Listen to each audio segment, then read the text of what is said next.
Imagine a esposa de um dos empresários mais ricos do país descendo o elevador de serviço de um triplex de luxo, carregando 3 malas pesadas com uma calma impressionante. Durante 17 dias, Elise Matsunaga sustentou o álibi perfeito. Ela fingiu ser a esposa desesperada, acionou a polícia e liderou as buscas pelo marido desaparecido. O plano parecia impecável e ela acreditava que sua posição social a tornaria intocável. Mas toda essa encenação de alta sociedade desmoronou quando os investigadores decidiram abrir aquelas 3 malas de viagem encontradas na beira de uma rodovia. O que estava escondido ali dentro chocou os peritos e revelou a frieza de um crime milimetricamente calculado. Entenda agora como a perícia forense usou os passos dela no elevador para despedaçar a mentira da esposa perfeita. Fique comigo até o final, porque quando a polícia finalmente abriu essas malas, não havia mais nada que pudesse salvá-la. Tudo que está prestes a ouvir é verificado por registros policiais, depoimentos em juízo, laudos periciais, gravações de interrogatório e imagens de câmeras de segurança. É a história de Marcos Matsunaga, 42 anos, herdeiro de um império bilionário, diretor executivo da Yoki Indústria de Alimentos e da esposa que havia contratado detetives para monitorá-lo 3 dias antes de matá-lo. Se inscreve no canal. Toda semana tem um caso novo aqui. Agora vamos ao começo. Elise e Marcos se conheceram em 2004 num site de relacionamentos. Ela se apresentava como Kelly, uma loirinha muito carinhosa, perfil de acompanhante. Ele era casado. Iniciaram um relacionamento que durou os anos finais do casamento de Marcos com a primeira esposa. Era um arranjo que ele havia buscado com total consciência do que estava fazendo, não havia engano sobre a natureza do encontro inicial. Quando Marcos se separou, por volta de 2007, Elise e ele ficaram juntos. Casaram numa festa luxuosa em São Paulo alguns anos depois. Foram morar numa cobertura triplex de 500 metros quadrados na zona oeste da cidade, o tipo de imóvel que define um padrão de vida, não apenas o descreve. Marcos havia feito uma doação formal do imóvel a Elise após o casamento. A narrativa pública era de casal bem-sucedido, família estruturada, vida abastada. Tinham uma filha pequena. Marcos era executivo respeitado, herdeiro de uma empresa bilionária no setor de alimentos. Elise havia deixado o passado de acompanhante completamente para trás, ou pelo menos era o que a imagem pública mostrava. Porém, o que a família e os amigos não sabiam ainda era o que estava acontecendo dentro desse casamento nos meses anteriores a maio de 2012. Elise havia descoberto que Marcos a estava traindo. Não era a primeira vez houve uma traição anterior que ela disse ter perdoado do coração, mas desta vez ela tinha nomes. 3 mulheres que suspeitava que o marido poderia estar frequentando. E desta vez, em vez de confrontar diretamente, ela tomou uma decisão diferente. 3 dias antes do crime, Elise contratou uma agência de detetives particulares. O pedido foi claro: seguir Marcos, registrar cada passo, identificar com quem estava. Os detetives começaram imediatamente. Tudo era registrado em vídeo e em relatórios minuciosos entregues ao fim de cada dia. E Elise não esperava pelo relatório diário, ligava várias vezes ao dia e à noite, em tempo real, querendo saber onde ele estava naquele exato momento. Agora guarde esse detalhe dos relatórios em tempo real, porque o que Elise estava recebendo naquelas 3 noites era uma transmissão ao vivo da traição do marido, e o que ela fez com essa informação vai mudar o peso de tudo o que veio depois. 17 de maio. Os detetives registraram Marcos saindo de casa às 8 da manhã, entrando num hotel às 9h04, saindo e indo para o trabalho na Marginal Pinheiros. No fim do dia, voltando ao hotel, às 22h10, saindo acompanhado de uma mulher morena, cabelo preto, aproximadamente 28 anos. Os dois entrando num bar, saindo cerca de 2 horas depois, seguindo para o hotel. 18 de maio, às 19h25, Marcos saindo do hotel com a mesma mulher, parando num restaurante. As imagens mostram os dois no balcão champanhe, carícias, depois sentados, jantando, passando por um café depois, saindo às 23h42, hotel, 00:02. Essas imagens do restaurante Marcos e a amante, o champanhe, as carícias, o jantar nunca tinham sido reveladas publicamente. Foram gravadas pelos detetives e entregues a Elise como parte dos relatórios diários. Eram imagens que ela recebeu e viu antes de matar o marido. Quando Elise recebeu o relatório do segundo dia com essas imagens, ficou especialmente furiosa com um detalhe específico. Eram restaurantes que ela conhecia, onde ela havia estado com Marcos, onde conhecia os Maitres pelo nome. Marcos estava levando a amante aos lugares que eram deles. 19 de maio. Marcos saiu cedo, foi ao hotel novamente. Às 16h35 saiu em direção ao aeroporto. Elise estava voltando de viagem. Os detetives encerraram o trabalho. Na segunda-feira seguinte, quando Elise voltou a procurá-los, pedia uma coisa só: todas as filmagens. Cada arquivo, cada imagem gravada ao longo dos 3 dias. Marcos já estava morto quando ela fez esse pedido. Na noite de 19 de maio, Marcos retornou do aeroporto com Elise. As câmeras de segurança do prédio registraram os dois chegando juntos, com a filha, subindo no elevador. Normal. Cotidiano. O tipo de imagem que qualquer câmera de segurança registra centenas de vezes por mês, e é aqui que as coisas ficam verdadeiramente sombrias. Cerca de 1 hora depois, Marcos apareceu novamente no elevador, desta vez sozinho. Esta é a última imagem de Marcos Matsunaga vivo.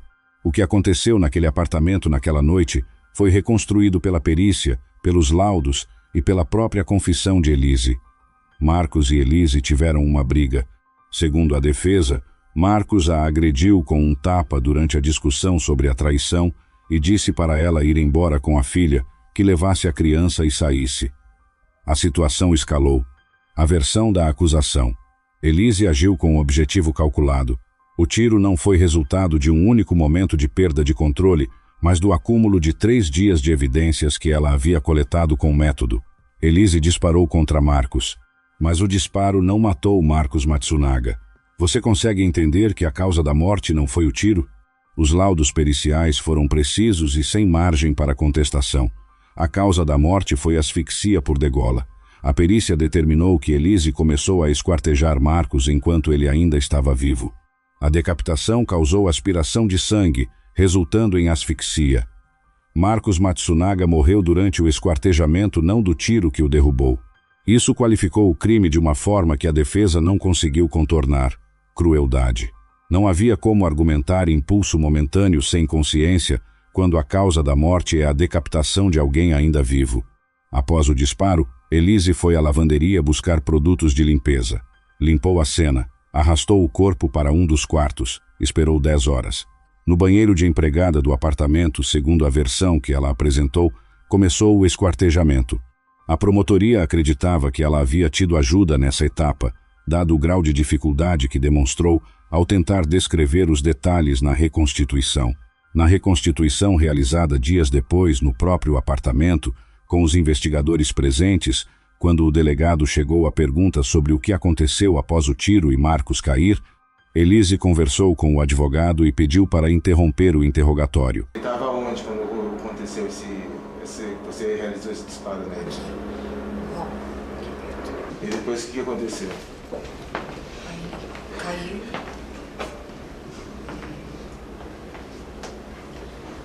Pode falar um pouco? Pode, claro. Os detalhes do esquartejamento não foram gravados a pedido dela e dos advogados de defesa. O que se sabe com certeza pelo laudo: o corpo foi esquartejado, a decapitação foi a causa da morte e havia sangue em quantidade compatível com o que a cena descrita implicava. Na manhã seguinte, 20 de maio, às 11h30, Elise saiu pelo elevador de serviço do prédio, carregando 3 malas. Abandonou as partes ao longo de 5 quilômetros de uma estrada na Grande São Paulo. Depois voltou para o apartamento, e quando Marcos desapareceu, foi ela quem acionou as buscas. A família, os amigos, a polícia, todos foram mobilizados para encontrar o empresário desaparecido. O aparato completo do DHPP e de outros setores da polícia foi colocado em funcionamento. Boletim de ocorrência, investigadores, buscas sistemáticas. Durante uma semana inteira, São Paulo procurou um homem que já estava em pedaços numa estrada. O detalhe que mais chamou a atenção dos investigadores, quando a verdade emergiu, não foi o crime em si, foi essa semana. Elise havia utilizado cada recurso do sistema policial sabendo que Marcos estava morto. Havia participado das buscas. Havia mantido a compostura pública de uma esposa preocupada. Durante 7 dias, Enquanto o marido estava abandonado em fragmentos ao longo de uma estrada da Grande São Paulo, ela navegou o papel de mulher em desespero com precisão suficiente para manter o sistema procurando alguém que ela havia esquartejado. Em 5 de junho de 2012, 17 dias após o desaparecimento, Elise foi levada ao departamento de homicídios. Havia um pedido específico dela e dos advogados que o interrogatório fosse gravado em vídeo para provar que ela não estava sendo pressionada pelos investigadores. O pedido foi aceito. O vídeo foi feito. O que o vídeo mostrou foi Elise serena, tom de voz controlado, uma mulher que respondia sobre como havia conhecido Marcos, o início do relacionamento, os anos do casamento, com a calma de quem narra fatos de um passado distante, não de alguém que havia esquartejado o marido 17 dias antes e havia passado esse período participando das buscas pelo próprio homem, cujos pedaços ela havia abandonado, numa estrada.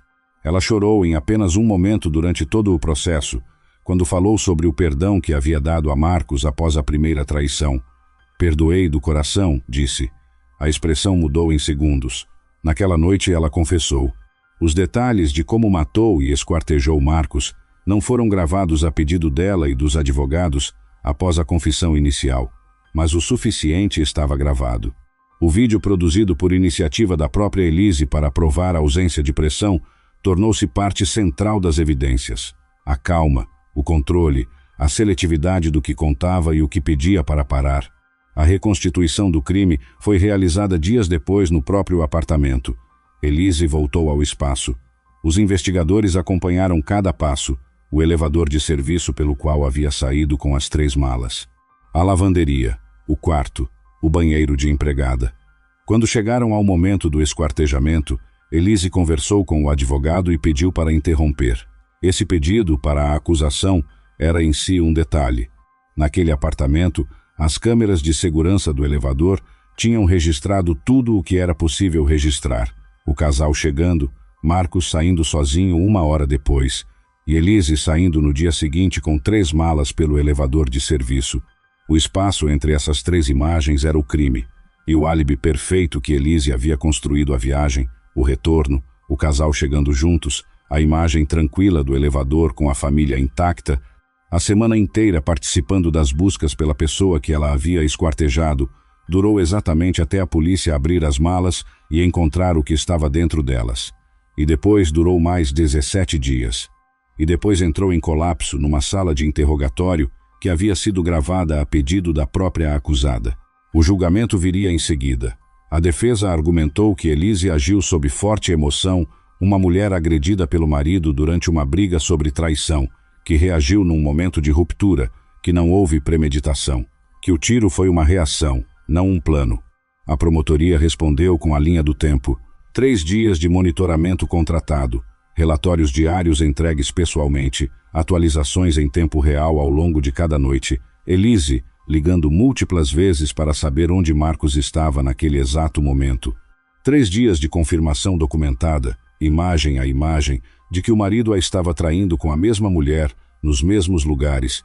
A pergunta implícita da acusação: quando exatamente um impulso emocional começa? Quando você contrata os detetives? Quando você recebe o 3º relatório? Quando você pega a arma? Além disso, com a morte de Marcos, Elise ficaria com a guarda natural da filha e ficaria, nas palavras da promotoria, uma mulher rica. A amante de Marcos, Natália Vila Real Lima, também testemunhou no processo. Descreveu Marcos como carinhoso, disse que ele sofria agressões da esposa, negou ser garota de programa. Seu depoimento contrastava diretamente com a narrativa da defesa sobre a dinâmica do casal. O júri condenou Elise por homicídio triplamente qualificado e destruição e ocultação de cadáver. Sentença: 16 anos e 3 meses.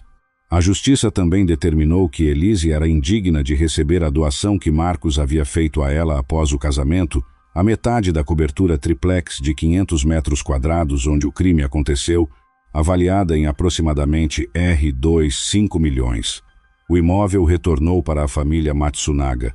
O apartamento onde Elise havia passado 6 horas esquartejando o marido não seria dela. A cobertura que havia sido o cenário do crime seria devolvida à família da vítima, incluindo a última imagem registrada nas câmeras de segurança do elevador, antes de qualquer coisa, de Marcos chegando com a esposa e a filha, como em qualquer noite comum. Elise cumpriu 10 anos na penitenciária feminina de Tremembé, no interior de São Paulo, o mesmo presídio onde estavam Suzane Richthofen, condenada por matar os pais, e Ana Carolina Jatobá, condenada pelo assassinato da enteada Isabela Nardoni.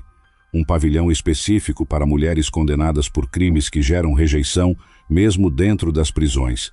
Em maio de 2022, saiu em liberdade condicional após atingir os requisitos legais.